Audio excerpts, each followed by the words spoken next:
Hi mga sir, share ko lang yung truck namin. Ayaw mag-start. Yan o, ini-start ko, ayaw mag-start. Ayaw mag-start.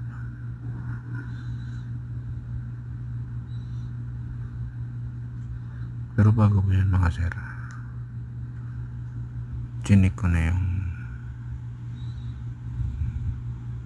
starter tsaka starter relay dun sa baba. Mga goods naman mga sir, tsaka yung relay tsaka fuse at tsaka relay. Chinik ko na rin mga sir, goods din.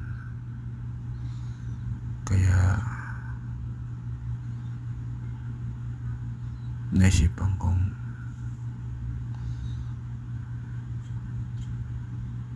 i-dismantle yung fuse box. Ayan mga sir, tanggalin ko lang yung mga nakaharang para maibaba ko yung fuse box. Ayan, tanggalin ko, disconnect ko yung sa flasher switch tsaka yung sa baba.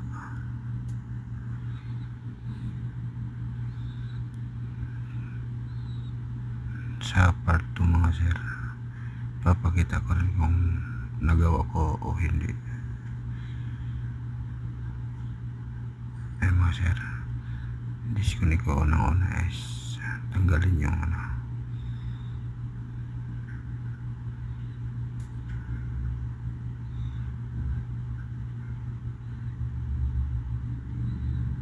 just lang yun mga sir,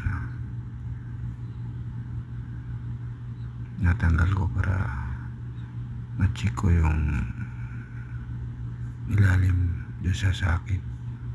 So, nasa likod kasi yung sakit niyan mga sir.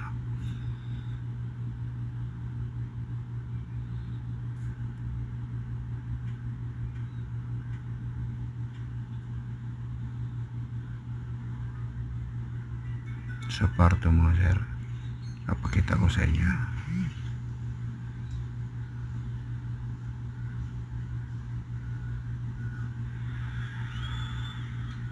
kung nagawa ko hindi.